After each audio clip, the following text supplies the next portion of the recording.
지난달에는 우리 목회자들을 대상으로 특별한 강의를 하게 되었습니다. 목사님들에게 필요한 질문을 종이에 써내게 하고 가장 좋은 질문에게 상을 하나 주겠다고 약속을 했어요. 주로 질문이 신학에 대한 질문, 그리고 목회에 대한 질문, 또 설교에 대한 질문이었습니다. 한 질문이 아주 특별한 질문이 있었습니다. 우리가 오늘 읽었던 말씀 마태복음 11장 28절을 기록을 하고는 그렇게 물었어요. 여기에서 쉼이란 어떤 의미입니까? 제가 그 질문을 받으면서 참 가슴이 먹먹해 왔습니다. 여러분, 목사님들이 쉼이란 의미를 모르겠습니까? 목사로 부름을 받아서 주님 앞에 부름을 받아서 목회를 하지만 생각처럼 되어지지 않은 목회, 너무나 막막한 현실, 그리고 어려워진 교회의 현실, 내일이 보이지 않는 이런 목회 어려움들, 그 어려움에 눈물이 다 들어가 있는 것이 그 질문이었습니다. 쉼의 의미가 무엇입니까? 라는 질문이 아니라 정말 제가 쉼이 필요합니다라는 절규처럼 들려왔습니다. 목사의 질문뿐이겠습니까? 우리 모든 성도님들, 이 자리에 나오신 모든 주님의 성도님들이 이 무거운 짐, 어려움, 고민 없는 사람이 누가 있겠습니까? 슬리퍼모닉스라는 단어를 여러분 들어보신 적이 있으십니까? 슬립과 이코노믹스의 두 단어를 합성해서 만든 단어입니다. 수면 경제학.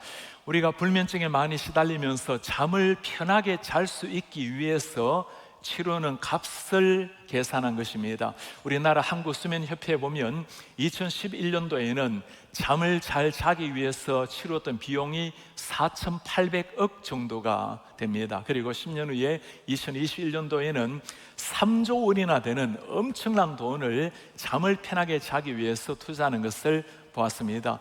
저같이 눈만 감으면 3초면 잠을 자는 사람에게는 너무나 놀라운 수치이기도 합니다. 스웨덴의 회사 중에 헤르텐스라는 기업을 여러분 들어보셨나요? 매트리스를 전문적으로 만드는 회사입니다. 이 매트리스가 어떤 매트리스인지 제가 좀 들어가서 연구를 해보니까 3,000불부터 3만 불이나 되는, 그리고 심지어 100만 불이 넘는 이런 매트리스가 있어요. 그곳에 하는 표어 중에 하나가 우리는 매트리스를 파는 것이 아니라 잠을 팝니다라는 표어를 보았습니다. 무슨 말을 하고 있는 걸까요? 현대인 중에 모두가 불면증, 스트레스, 많은 잠을 자는데 어려움을 겪고 있다는 말이겠죠. 어려움이 없는 사람이 누가 있겠습니까? 이런 현대인들을 향해서 오늘 우리 주님께서 들려주시는 말씀입니다. 수고하고 무거운 짐진 자들아, 다 내게로 오라. 내가 너희를 쉬게 하리라. 주님께서 우리를 부르실 때 한마디는 수고하고 무거운 짐진 자들입니다. 인간을 표현하는 다양한 단어가 있을 텐데 예수님께서 인간을 표현하시기로는, 정의하실 때는 수고하는 사람들, 그리고 무거운 짐진 자들이었습니다. 이 수고하는 사람들이라는 헬라 단어는 굉장히 중요한 의미가 있습니다. 코피온테라는 단어를 사용을 하는데, 이 단어는 육신의 힘든 것, 영적인 힘든 것, 정신적인 힘든 것, 모든 걸 다 가리키는 단어입니다. 이 단어의 문법을 보면 현재 분사 능동태로 쓰여져 있습니다. 그 의미는 지속적으로 이 짐을 지고 있고, 그리고 내가 원하는 일, 나로 말미암아 일어나는 어려움들을 가리킬 때 사용되는 코피엔테라는 단어입니다. 그런가 하면 무거운 짐진 자들아, 이 단어도 헬라어가 중요한 의미가 있습니다. 페포르티스메노이라는 단어를 사용을 하는데 이것도 현재 분사 수동태입니다. 그 의미는 내가 원해서가 아니라 상황 때문에 오는 어려움들, 상황이 나에게 주는 짐, 무거운 짐을 가리키는 단어입니다. 내가 원해서 짐을 가지든 아니면 상황 때문에 가지는 어려움이든 현대인들은 안팎으로 이런 어려움에 다 처해 있다는 말씀이죠. 많은 사람이 이런 어려움을 극복하기 위해서 나름대로 해결책을 추구를 합니다. 당시에 예수님 상황, 예수님 말씀을 주셨던 상황에는 이스라엘 백성들의 이 무거운 점은 언제나 율법이었습니다. 아침에 눈을 뜨면 율법을 어기지 말아야 된다는 부담 때문에 살아갔던 많은 사람들, 율법에 억눌려 살아갔던 그 사람들을 향해서 수고하고 무거운 짐진 자들이라고, 나에게 오라고 주님이 말씀을 하는 겁니다. 어떤 종교에서는 이런 인간의 이해를 생로병사로 이해를 하고 인간의 삶을 고해의 바다라고 이해를 하면서 어쩌면 이 어려움에서 이 무거운 짐에서 벗어날 수 있을 것인가, 이 모든 것에서 일어나는 해탈을 가르치는 종교도 있습니다. 그런가 하면 이런 어려움들을 극복하기 위해서 나름대로 세상에서 성공하고 남들과 비교해서 많이 성취하는 것으로 이 어려움을 극복하려고 하는 이런 사람들도 있습니다. 또 어떤 부류들은 나에게 오는 짐을 조금이라도 가볍게 함으로 이겨내려고 하는 사람들, 이 모든 나름대로의 인간적인 열심, 나름대로의 고행은 다 귀한 일이지만 그러나 우리가 아는 것이 한 가지가 있습니다. 그것 때문에 인간의 이런 짐과 무거운 아픔들이 완전히 사라지지는 않는다라는 것을 잘 압니다. 이것을 두고 우리가 잘 아는 성 어거스틴이 했던 표현이 있습니다. 우리 마음속에는 하나님만이 채울 수 있는 빈 방이 있다고. 하나님이 채우지 않으면 결코 채우지 않은 그 빈 방, 그 방을 사람들은 다른 것으로, 때로는 해탈로, 때로는 성공으로, 비교 우위로 채우려고 하지만 그것은 절대로 채울 수 없다라는 것, 가만히 생각해 보면 결국에는 허무와 죽음으로 끝나는 공허한 삶에서 몸서리치는 인간을 잘 표현을 하고 있습니다. 왜 그럴까요?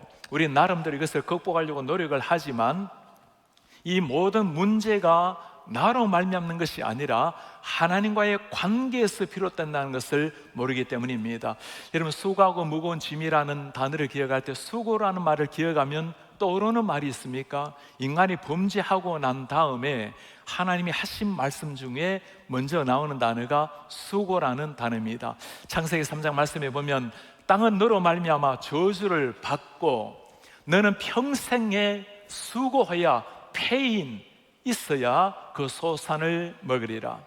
인간이 하나님으로부터 범죄하고 하나님으로부터 벗어나고 난 다음에 그들에게 주어진 심판이 무엇입니까? 이제는 너무나 행복하게, 너무나 평안하게 에덴 동산에서 네가 원하는 모든 것을 다 누리도록 하나님 은혜를 주셨지만, 그러나 인간이 범죄하고 난 다음에 주어진 심판 가운데 수고의 땀을 흘려야 살아갈 수 있다라는 말입니다. 인간의 수고는 결코 쉼이 없다라는 거죠. 왜 그렇습니까? 하나님과의 관계 속에서 나오는 문제는 하나님과 관계 속에서 풀어야지, 그 관계를 벗어나서 어느 곳에서도 답을 찾을 수는 없다라는 겁니다. 나름대로 아무리 열심을 낸다 하더라도 우리 시지프스의 신화에 나오는 내용과 똑같습니다. 시지프스 신화가 어떤 것이 여러분들 기억하십니까? 인간이 신에게 심판을 받아서 거대한 바위를 가지고 산 꼭대기까지, 정상까지 굴러 올라가는 이 심판을 받게 되었어요. 그 거대한 바위 덩어리를 산 정상까지 굴려 올라가더라도 결국에는 정상에 올라가면 바위가 다시 무게에 떨어지게 되고, 다시 그 무거운 바위를 가지고 정상까지 올라가고 결국에는 또 지치고 바위는 굴러 떨어지고, 끝없는 고통을 두고 했던 형벌을 가리키는 겁니다. 마치 인간에게 주어지는 무거운 짐, 수고라는 것은 실패 신화에 나오는 주인공과 같은 겁니다. 아무리 우리가 열심을 낸다 하더라도 그 수고와 그 무거운 형벌, 무거운 짐은 끝이 나지가 않는다는 겁니다. 이 아픔 속에서 고통하는 인간, 정말 고해의 바다 속에 허죽거리는 인간을 향해서 오늘 예수님께서 하시는 말씀입니다. 수고하고 무거운 짐진 자들아 다 내게로 오라. 저는 예수님께서 이렇게 말씀하시는 것이 얼마나 고마운지 모르겠어요. 너희가 그 수고하는 이유를 네가 아느냐? 다 범죄 때문에 그렇단다, 이렇게 책망하지 아니하시고 우리의 상황, 형편처지를 아시고 수고하고 무거운 짐진 자들아 내가 너희를 알고 있다, 내게로 나아오라. 누가 나아갈 수 있는 사람일까요? 내가 수고로운, 내가 무거운 짐을 진다는 것을 정말 알고 있는 사람입니다. 내가 병자라는 것을 알아야 의인에게 찾아갈 수 있는 것이나 의원에게 찾아갈 수 있는 것이나 마찬가지입니다. 주님, 제가 이 무거운 짐을 어떻게 감당할 수가 없습니다. 자기 자신을 아는 사람이 주님께 나아갈 수 있는 사람이죠. 자신의 연약함을 알 뿐만 아니라 나를 초청하시는 그분이 누구인지를 정말 아는 사람입니다. 그분은 천지를 창조하시고 나를 너무나 사랑하시고 나의 한계를 알고 계시는 나의 주님이십니다. 따스하게 나를 부르시는 그 주님 앞에 나아갈 수 있는 사람, 이런 사람이 하는 기도는 달라요. 주님, 나에게 이 짐을 가볍게 해달라고 기도하지 않습니다. 주님, 내가 주님을 더 깊이 알게 도와주십시오. 나에게 쉼이 있다고 하는데, 내가 너희를 쉬게 하리라고 말씀하는데, 주님, 제가 주님을 깊이 알아서 주님과 영적인 교제가 일어나서 거기에서 쉼을 얻을 수 있도록 은혜를 부어주십시오. 오늘 우리 가운데 이 쉼이 필요하지 않은 사람이 누가 있겠습니까? 인생 가운데 무거운 짐, 수고로운 땀, 눈물 없는 사람이 누가 있겠습니까? 우리가 다 이 짐을 가지고 주님 앞에 나왔습니다. 우리 성도님들, 예배하는 시간이 주님 앞에 평안한 쉼을 누리는 이런 시간 되시기를 바랍니다. 예수님을 만나는 그 시간, 예수님을 깊이 묵상하고 주님의 영적 임재로 들어가는 그 시간이 생애 누리는 최고의 쉼이 되기를 축복합니다. 지난주에 한 성도님이 저에게 물어요. 목사님, 설교하다 보면 혹시 조는 분이 보이십니까? 라고 물어요. 여러분, 졸고 계시는 분을 제가 볼 수 있을까요? 못 봐요. 한 분도 안 계시기 때문에 못 보는 거예요. 혹시 좋으시는 분이 계시면 깨우지 마시기 바랍니다. 그리고 좋으시는 분이 계시면 여러분 졸지 마시고, 절대 졸지 마시고 편안히 주무세요. 주님 앞에 나와서 그 졸리는 몸을 이끌고 이렇게 나오셨는데 편안히 주무시고 한 말씀이라도 주님 앞에 말씀 듣고 가시면 되는 겁니다. 우리 주님 앞에 나와서 평안함을 누리는 예배하는 것 자체가 쉼이 되기를 바랍니다. 주님을 섬기는 것이 기쁨이 되기를 바랍니다. 예배뿐만 아니라 하나님의 말씀을 읽는 것, 이런 말씀을 읽는다는 게 어떤 의미죠? 주님의 음성을 듣는 시간입니다. 문자를 넘어서 하나님이 누구신지, 나에게 뭐라고 말씀하시는지, 여러분, 사랑하는 사람의 음성을 듣는 것보다 행복한 시간이 있을까요? 기도하는 시간, 기도하는 것이 힘든 일이 아니라 정말 주님과 대화하는, 그 사랑하는 주님과 함께 영적 대화가 이루어지는 것보다 더 큰 쉼이 우리에게 어디에 있겠습니까? 이런 주님과의 쉼을 정말 누리는 사람은 사랑하는 형제 자매들도 함께 이 쉼을 누리게 됩니다. 여러분, 사랑하는 형제와 사랑하는 사람과 누리는 시간보다 더 큰 쉼이 어디에 있겠어요?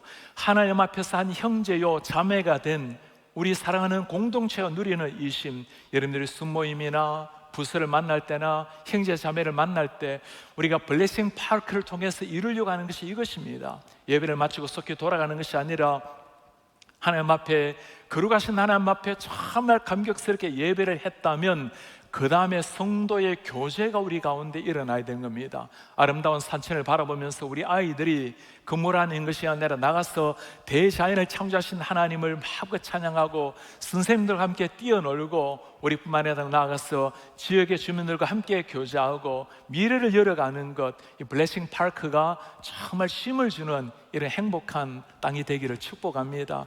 이렇게 우리에게 말씀하시는 주님, 다 내게로 오라고, 내가 너희를 알고 있다고. 이 주님 어떤 분이실까요? 나는 마음이 온유하고 겸손하니 나의 멍에를 메고 내게 배우라. 그리하면 너희 마음이 쉼을 얻으리니 이는 내 멍에는 쉽고 내 짐은 가벼움이라. 주님의 이 말씀, 여러분, 예수님께서 이 말씀을 보면 특별한 게 하나 있어요. 너 짐 많이 지고 있는데 내가 어떻게 해결해 주겠다라는 말씀을 하지 않으십니다. 예수님이 누구인지를 보여주고 있어요. 나는 마음이 온유하고 겸손하니, 무슨 말일까요? 예수님 자체가 우리의 쉼이라는 겁니다. 여러분, 그러지 않습니까? 우리가 정말 사랑하는 사람 만나고 대화하고 보는 것만 해도 쉼이 아닙니까? 가장 우리를 사랑하시고 우리를 아시는 그 주님께 나오는 것 자체가 쉼이라는 거예요. 온유하신 주님, 겸손하신 주님, 우리를 책망하시는 것이 아니라 사랑하시고 품으시고, 때로는 죄악 가운데, 허물 가운데 아파하는 우리를 감싸시고 너그럽게 용서하시고 우리의 손을 붙들고 계시는 우리 주님, 그 주님께서 우리에게 하시는 특별한 말씀이 하나 있어요. 나에게 와서 내 멍에를 져라. 예수님께서 우리의 짐을 다 없애겠다고 말씀하지 아니하시고 내 멍에를 지라고 말씀을 하십니다. 여러분, 멍에라는 걸 아십니까? 제가 시골에서 오랫동안 살았기 때문에 멍에를 잘 알고 있어요. 아마 어르신들 시골에 소 달구지, 소의 목에 거는 것을 두고 멍에라고 합니다. 이 목에 나무를 깎아서 목에 걸쳐서 저 멍의 힘으로 소 달구지도 끌고 또 밭도 갈고 합니다. 저도 저 멍에 줄을 연결해서 밭도 참 많이 갈았어요. 저 멍에를 아주 잘 갈아서 소가 아프지 않도록. 이 멍에가 없으면 소가 끄는 게 굉장히 힘들죠. 우리 주님께서 내게 와서 내 멍에를 메라고 말씀을 합니다. 이 멍에라는 히브리 단어는 굉장히 중요한 의미가 있습니다. 히브리어로 쥐고스라는 단어를 사용을 하는데 이 의미가 본래 연합이라는 의미예요. 이미 멍에라는 그 단어 속에 연합해 있다라는 것, 주님과 함께 연합할 때 오는 쉼이라는 것. 팔레스타인의 예수님 시대 때는 이 소를 끌 때나 나귀를 끌 때 멍에를 두 개를 같이 해서 짝을 이루어서 연합해서 끌었다고 알려져 있습니다.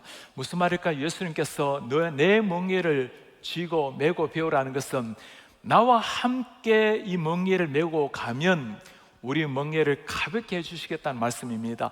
인생의 짐을 완전히 사라지게 하겠다고 하시는 것이 아니라 예수님께서 함께 걸을 때 우리가 가지고 있는 짐, 우리의 수고가 가벼우신다라는 말씀이죠. 예수님의 멍에를 맨다는 말씀이 어떤 의미일까요? 예수님을 나의 주인으로 모시는 것, 그분이 내 진정한 주인님이 되셨을 때 내 인생을 그분께 맡겨드린다는 겁니다. 짐이 사라지면 그것도 감사한 일이겠지만 내 주인 되신 그분이 나를 대신해서 끌어주신다면 우리는 가볍게 주님을 따라갈 수가 있다는 거죠. 주님이 주시는 멍에는 어떤 멍에일까요? 예수님께서 하시는 말씀입니다. 하나님을 사랑하는 것은 이것이니 우리가 그의 계명들을 지키는 것이라. 우리는 계명을 말하면 벌써 무겁게 느껴져요. 해야 되고 하지 말아야 되고. 그런데 이 계명이 어떤 것이라 말합니까? 그의 계명들은 무거운 것이 아니로다. His commandments are not burdensome. 우리 주님께서 우리에게 주시는 멍에 계명들은 무거운 것이 아니다. 그렇죠. 우리 주님께서 대신 짐을 져 주시기 때문에, 우리 주님께서 우리의 마음을 아시고 우리의 손을 이끌고 걸어가시기 때문입니다. 찬송에 괴로울 때 주님의 얼굴을 보라라는 찬송 가사가 있죠. 참 우리를 인도하시는 주님 어떤 분이신지 잘 보여줍니다. 괴로울 때 주님 얼굴 보라, 평화의 주님 바라보라, 세상에서 시달린 친구들 위로의 주님 바라보라, 힘없고 내 마음 연약할 때 능력의 주님 바라보라, 주의 이름 부르는 모든 자 힘 주시고 늘 지켜주시리. 눈을 들어 주를 보라, 너의 모든 염려를 주께 맡기라. 슬플 때 주님의 얼굴 보라, 그러면 사랑의 주님이 안식을 주리라. 이 찬양 가사뿐이겠습니까? 이것이 바로 성경에서 말씀하고 있는 주님의 모습입니다. 오늘 말씀을 보면서 우리는 새로운 것을 하나 발견을 하게 됩니다. 주님의 멍에를 메는 것이 쉽고 편하다고 가볍다고 말씀을 해요. 그렇습니다. 우리가 내가 주인이 되어서 내 인생의 짐을 다 감당하려면 지치고 피곤할 뿐입니다. 그런데 주님께서 주시는 사명을 가슴에 새기게 되면 너무나 행복하게 사명을 감당하게 돼요. 여러분, 주님의 제자들의 삶을 기억합니까? 주님을 잘 몰랐을 때는 주님의 사명을 감당하는 일이 힘든 일이었습니다. 예수님께서 돌아가시기 전날 누구 한 사람 발을 씻기는 사람이 없었어요. 다 기피했던 일입니다. 주님이 무릎을 꿇고 발을 씻기신 걸 여러분 기억하십니까? 누구나가 무거운 짐을 피하기 마련인데 정말 예수님을 알고 나니까 인생이 달라져요. 이제는 주님을 위해서 복음을 전하고 매를 맞는 것도 기뻐하고, 감옥에 들어가는 짐보다 무거운 짐이 있을까요? 감옥 안에서도 행복하면서 복음을 전했던 사람, 가장 무거운 짐이 무엇이겠습니까? 죽음의 짐 아니겠어요? 죽음의 짐마저도 하나님 앞에 기쁘게 여겼던 사람들, 주님 안에서 지는 짐은 새로운 짐이 되는 겁니다. 예수님 안에서 가지는 사명은 감격과 기쁨의 새로운 짐이 된다는 거예요. 여러분, 진짜 쉼이 뭘까요? 아무것도 안 하는 것. 여러분들 휴가를 한번 보내보시지 않으셨습니까? 좋은 음식 먹고 좋은 장소에 가서 쉬고 나름대로 편안하게 지내는 것, 딱 거기까지입니다. 그러나 주님이 우리에게 주시는 쉼은 정말 another 레벨의 쉼이 있어요. 차원이 다른 쉼, 열심을 내고 땀을 내는데도 오히려 진짜 쉼이 있는 우리 사랑하는 성도님들, 우리 주님을 위해서 섬길 때, 때로는 주의 교회를 잘 섬길 때 땀을 흘려 수고하는 것이 피곤한 짐이 아니라 오히려 쉼이 되는 이런 축복을 누리는 우리가 되기를 바랍니다. 우리가 이렇게까지 쉼을 누리시는 이유가 무엇일까요? 우리 예수님께서 행하신 일이 무엇입니까? 우리 인생에 가장 큰 짐이 있다면 우리의 연약함, 우리의 고통, 우리의 부족함 때문에 오는 것도 많아요. 그러나 근본적으로 인간이 가지는 가장 무거운 짐이 있다면 죽음의 짐 아니겠습니까? 누구도 피할 수 없는 그 무거운 무서운 죽음의 짐, 그 죽음의 멍의 짐을 위해서 우리 예수님 하신 일이 무엇입니까? 당신은 우리의 모든 죽음의 짐을 다 대신 지시고 십자가 위에서 피를 흘려주심으로 우리를 살려내시고 우리를 자유케 하신 우리 예수님, 주님이 죄의 짐을 다 지으시고 우리에게 생명의 성령의 법으로 우리를 해방하신 우리 예수님, 그 주님으로 말미암아 우리가 자유를 누리고 쉼을 누리게 되는 겁니다. 제가 쉼을 주시는 이 주님을 묵상하면서 우리에게 참 자유를 주시는, 기쁨을 주시는 주님을 묵상하면서 여러분들과 정말 감격스럽게 나누고자 하는 간증이 하나 있어요. 제가 오늘까지 신앙생활을 하면서 또 목회하면서 참 많은 기적 같은 일들을 많이 경험을 했습니다. 2주 전에 제가 체험했던 일은 정말 주님 이 시대에 이런 일도 행하실 수 있나요? 정말 사도행전 같은 역사를 보면서 너무나 감격에 젖은 간증이 하나 있어요. 제가 2주 전에 9월 19일 목요일이었습니다. 한국의 한 호텔에 머물렀어요. 아침 7시 반에 2명의 지인과 함께 조찬 약속을 했습니다. 식사를 마치고 2분을 배웅을 해주고 호텔로 들어왔습니다. 그때가 9시가 조금 지났어요. 바로 방으로 들어가지 아니하고 뭔가 이끌려서 로비를 걷기를 시작을 했어요. 한 바퀴를 걷고 또 그래야 되겠다고 2바퀴를 걷고 3바퀴를 걸었습니다. 그랬더니 누가 한 사람이 류짜오쇼 하고 저를 불러요. 중국말로 불러요. 보니까 중국분이세요. 여성분이십니다. 아들하고 같이 앉아 있어요. 제가 그분을 잘 알고 있습니다. 제가 5년 전에 우리 교회에서 설교할 때 그 목사님 얼굴을 한번 띄우고 설교까지 했는데 왕라오시라고 제가 부르는 중국분이세요. 이 왕 선생은 중국에서 대학교를 마치고 총신대학원의 제 제자였습니다. 제 책을 중국말로 번역도 했고 제가 중국 들어가야 되면 제 강의를 주로 통역했던 친구입니다. 왕 선생은 2019년도 1월 27일 제가 마지막으로 중국에서 만났고 그리고 그해 9월에 하나님의 부르심을 받게 되었어요. 본래 신장이 안 좋아서 이식수술을 받게 되었습니다. 그 사모님이세요. 다윗이라는 분입니다. 제가 너무나 깜짝 놀라서 여기서 저를 부르시다니 다윗, 니这么知道我在这里 한국, 내가 지금 한국에 있는 것을 어떻게 알고 있냐고. 上帝对我说了 하나님이 나에게 말씀하셨습니다. 너무너무 놀랐습니다.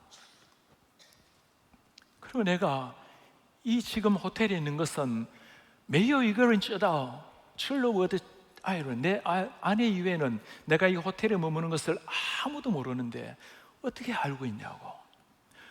그 따위가 제게 들려준 이야기예요. 교회를 중국에서 남편 돌아가시고 하나를 세웠어요. 2번째 교회를 세웠습니다. 3번째 교회를 개척을 하는데 하나님이 말씀을 하셨어요. 미국에 있는 류짜오쇼 유교수에게 가서 늘 교수라고 부르는 분입니다. 교수님이 가서 그분을 모시고 와서 개척 예배를 하라는 거예요. 그리고는 사모님과 그 아들, 따웨의 아들 그리고 2분의 장로님이 이 말씀을 듣고 미국으로 오겠다고 비자를 신청을 한 거예요. 아니 그냥 알아보고 수소문을 해서 제 전화번호를 알면 될 텐데, 전화하면 될 텐데 그렇게 와야 됩니까? 아니 하나님이 가서 모시고 오라고 했다고. 그래서 4분이 비자를 신청을 한 거예요. 그 4분 다 비자가 거절을 당했습니다. 그게 지난 9월 5일 한 달 전 일이에요. 그리고 하나님께서 이렇게 거절하실 때는 다른 길을 여시겠거냐고 또 기도를 하기를 시작한 겁니다. 그리고 9월 17일 화요일이 되었어요. 하나님이 다시 말씀하십니다. 지금 빨리 한국으로 가라고. 아니 왜 한국으로 가야 됩니까? 지금 여기서 한국에 들어와 있다고. 그 말을 믿고 아들 데리고 한국으로 바로 들어온 거예요.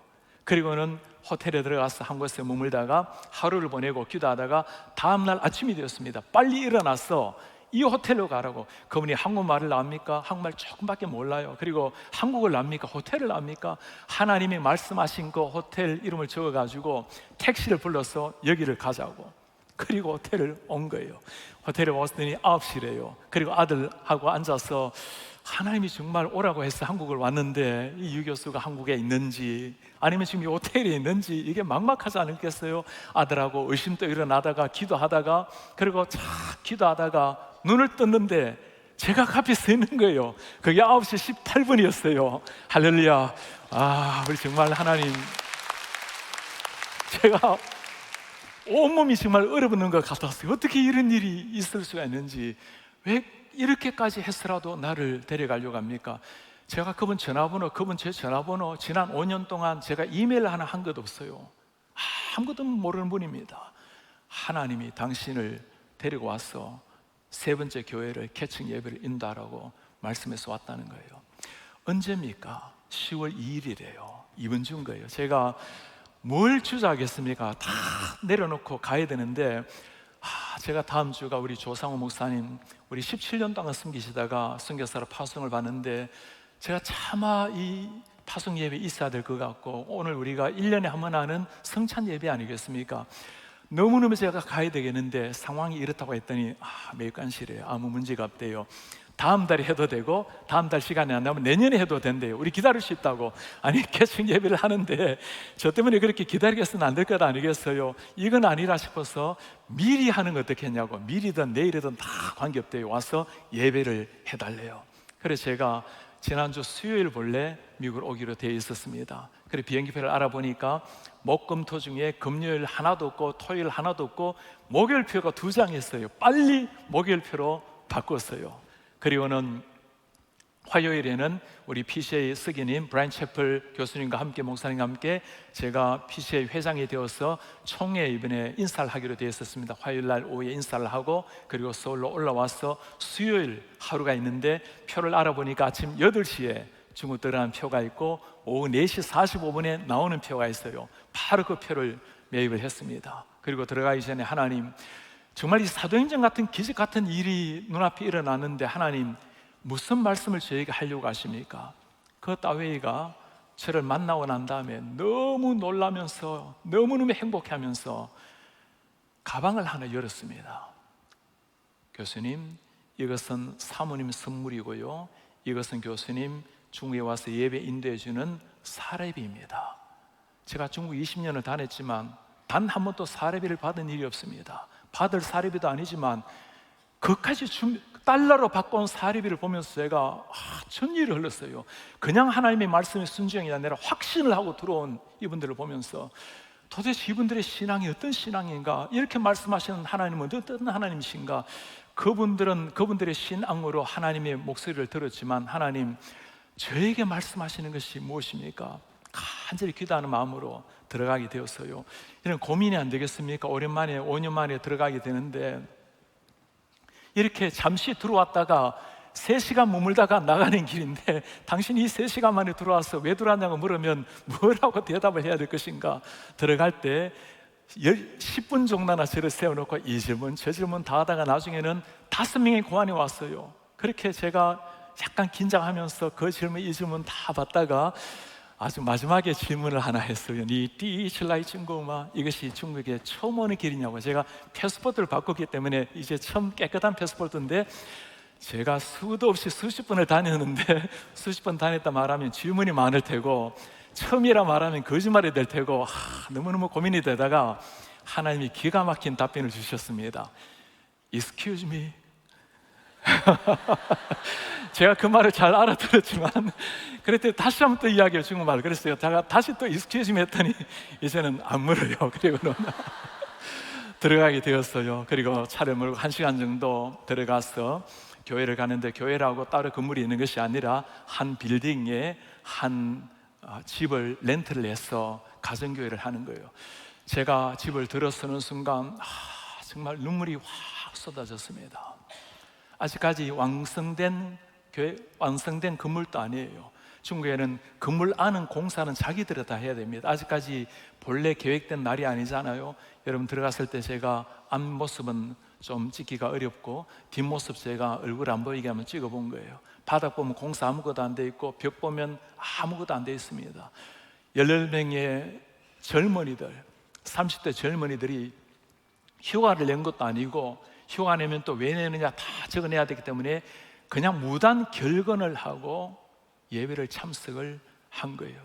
제가 저분들을 보면서 아니 이분들이 가진 신앙은 도대체 어떤 신앙인지, 그리고 제가 너무나 행복하게 감격스럽게 개척 예배를 하고 급하게 식사를 하고 공항으로 차를 몰았습니다. 교회 이름을 듣는 순간 하나님 이렇게 일을 하시는가 싶었어요. 이 교회 이름이 커시컬러예요. 여러분 무슨 단어가 좀 비슷하죠?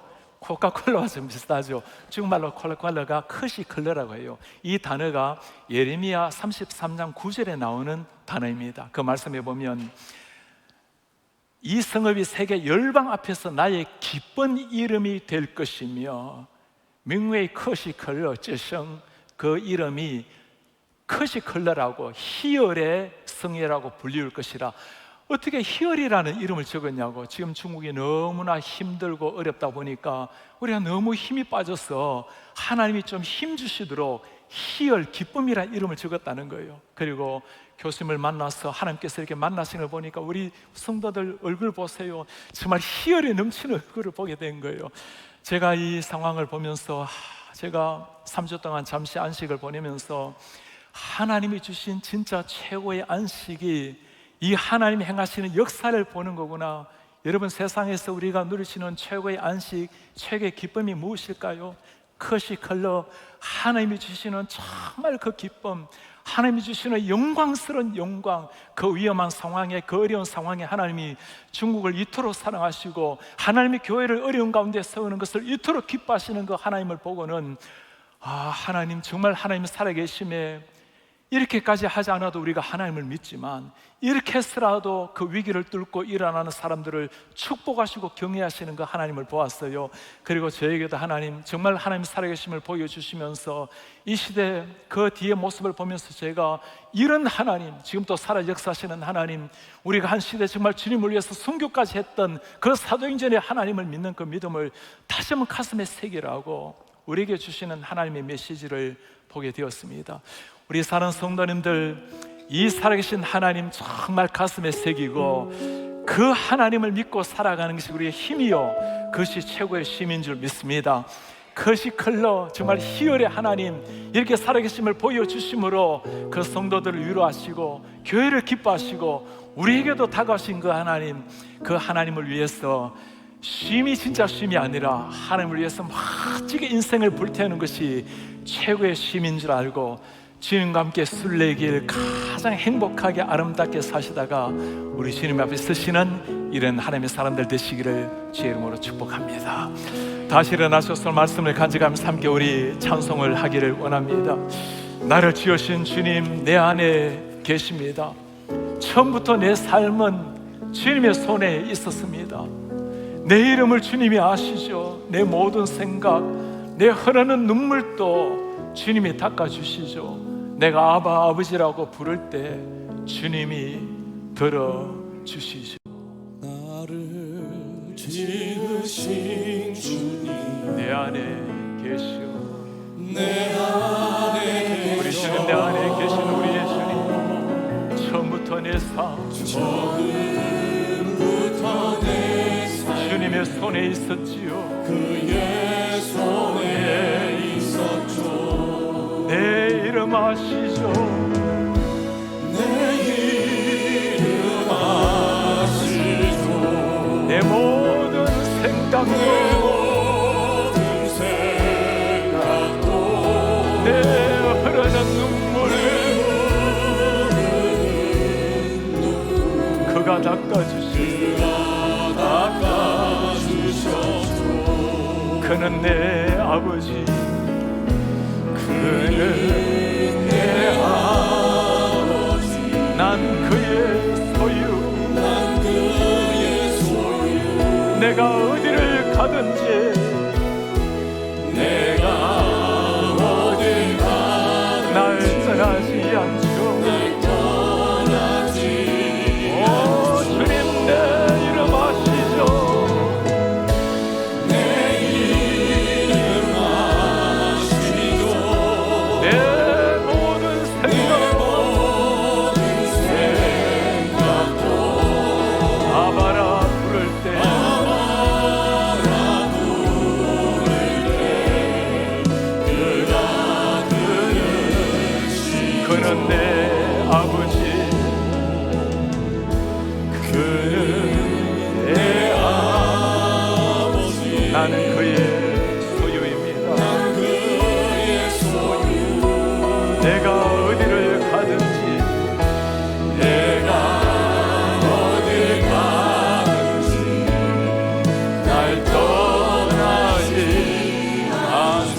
우리의 아픔, 눈물, 무거운 짐 다 아시는 주님, 한마디 책망 없이 내게로 오라, 내가 너를 쉬게 하리라.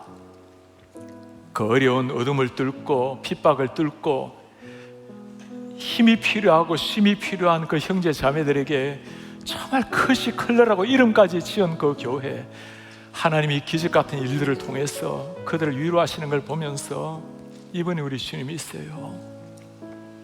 이 주님 자신이 우리의 쉼 아닙니까? 그 하나님이 행하시는 일을 보는 것, 그게 동참하는 것보다 큰 쉼이 어디 있겠어요? 우리 기도합시다. 하나님, 제가 주님으로 말미암아 하늘의 평강과 하늘의 쉼을 누립니다. 예수님, 하나님이 맡겨주신 그 아름다운 사명을 위해서 내 삶 주님 앞에 다 드리기를 원합니다. 주는 그렇게 주님을 위해서 멋지게 드리게 하시고 그렇게 아름다운 인생 주를 향해서 멋지게 살아낼 수 있도록 주님 도와주십시오. 우리 블레싱 파크를 위해서 기도합시다. 하나님, 이 블레싱 파크가 말 그대로 우리에게도 다음 세대에도 세상 열방을 향해 블레싱이 될 수 있도록 주님 은혜 부어 주옵소서. 우리 한 목소리 주님 앞에 기도하겠습니다. 우리 아버지 고맙습니다. 하나님, 우리 주님, 우리 하나님, 우리 주님의 하나님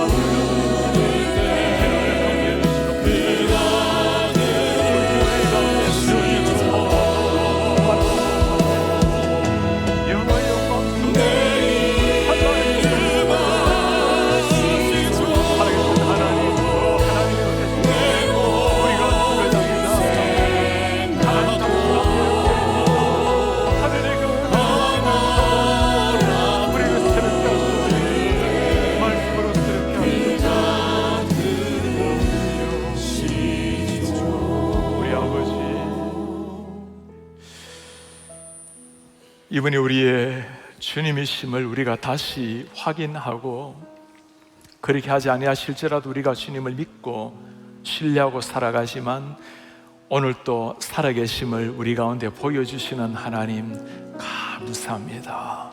주님, 무거운 짐진 자들, 수고하는 자들 다 오라고 말씀하시는 주님, 우리의 짐과 우리의 아픔, 눈물, 우리 인생의 문제, 육신의 질고, 자녀들의 눈물, 보이지 않는 내일 다 주님께 맡겨드립니다.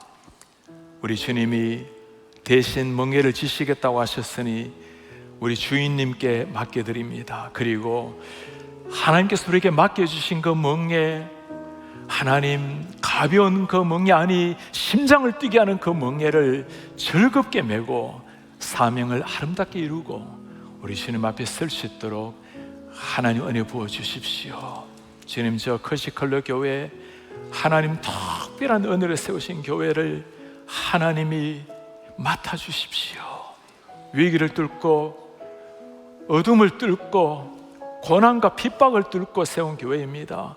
저 교회를 통해서 젊은이들이 일어나게 하시고 중국 땅 가운데 십자가 봄이 힘있게 펼쳐질 수 있도록, 그리고 우리 블레싱 파크를 통해서 하나님 지난 51년의 아름다운 역사를 넘어서 우리 자녀들이 미래를 꿈꾸고 마음껏 뛰어놀며 교제하며 지역을 섬겨서 캐시피시로 말미암아 이 지역에 수만 명의 영혼이 변화되고 세상을 섬기는 이런 하나님의 교회가 되게 하옵소서. 예수 그리스도의 이름으로 기도하나이다. 아멘. 주 예수 그리스도의 은혜와 하나님의 사랑과 성령의 교통하심이 우리의 짐을 지시고 심지어 우리의 죄짐까지 지시고 십자가 지신 주님, 우리를 자유하게 하시고 하나님의 자녀로 삼으시고 진정 하늘의 평강, 기쁨, 쉼을 누리게 하신 주님, 그 주님을 주인님으로 모시고 살아내기를 원하는 땅 위의 삶, 매일매일 감격의 기쁨의 소망의 노래를 부르기 원하는 주의 모든 백성들 머리 위에 지금부터 영원토록 함께 있을지어다. 아멘.